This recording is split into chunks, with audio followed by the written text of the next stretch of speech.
আজ আম্মু বানাবে সুজির হালুয়া। যেহেতু সামনেই শবে বরাত, এর জন্য সবকিছু আমরা আগে রেডি করে রাখছি, কারণ অনেক কিছুই বানাতে হবে।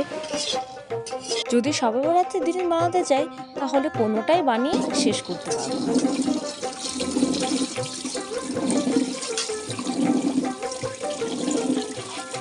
এইদিকে কুচিয়ে নেওয়া বাদামগুলো আমি ভালো করে ধুয়ে নিতে আম্মু দিয়ে দিল চুলায় সুজি। এখন ভালো করে নেড়ে চেড়ে নিচ্ছে। সুজিগুলো ভালো করে ভাজা হতে হতে এদিকে আমি বাদামের খোসাগুলো ছাড়িয়ে নিচ্ছি।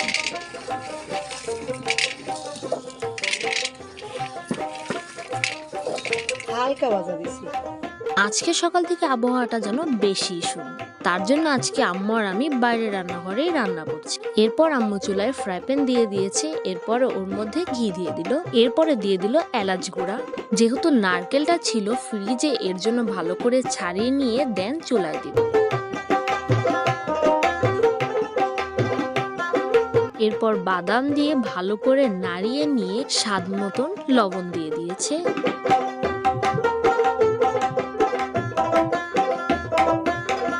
সামান্য পানি, তারপরে চিনি অ্যাড করার পরে আবারও কিছুক্ষণ নাড়িয়ে নিতে হবে।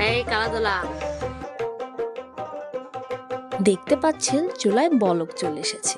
তো এখন আম্মু ভেজে নেওয়া সুজিগুলো চুলায় দিয়ে দিল। এখন ফ্রাই প্যানটা চুলার থেকে একটু সরিয়ে নিয়ে দুধ অ্যাড করে ভালো করে নেড়ে চেড়ে নিতে হবে। দেন নাড়তে আম্মু আবার চুলায় বসিয়ে দিল।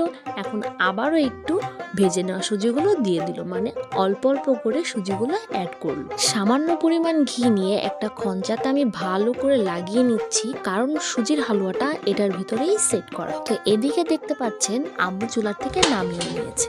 তো এখন আম্মু এটাকে সেট করবে। তো এখানে সবচেয়ে কষ্টকর বিষয় হচ্ছে গরম সুজির হালুয়াটা সেট করা, তাও হাত দিয়ে বাড়ি দিয়ে। এখানে যেহেতু গরম সুজিটা চুলার থেকে নামিয়ে সেট করতে হয়, সেক্ষেত্রে প্রচুর পরিমাণে গরম হয়। গরমটা যাতে একটু কম লাগে হাতে, সেক্ষেত্রে আম্মু পাশে একটা পাত্রে পানি রেখে নিয়েছে, যাতে হালুয়াগুলো বাড়ি দেওয়ার সময় পরবর্তীতে হাতটা পানিতে ভিজিয়ে নিয়ে আবার হাতটাকে ঠান্ডা করা যায়। হালুয়া তৈরির সব রকম প্রসেস শেষ হওয়ার পরে হালুয়াটা সেট হতে আমি রেখে দিয়েছিলাম। হালুয়াটা একটু শক্ত হওয়ার পরে আমি কেটে নিয়েছি। দেন তৈরি হয়ে গেছে আমাদের সুজির হালুয়া। তো আপনাদের যদি আমাদের ভিডিওটা আর আমাদের সুজির হালুয়াটা ভালো লেগে থাকে অবশ্যই কমেন্টে জানাবেন, আর আমাদের চ্যানেলটাকে সাবস্ক্রাইব করে পাশেই থাকবেন। আল্লাহ হাফেজ।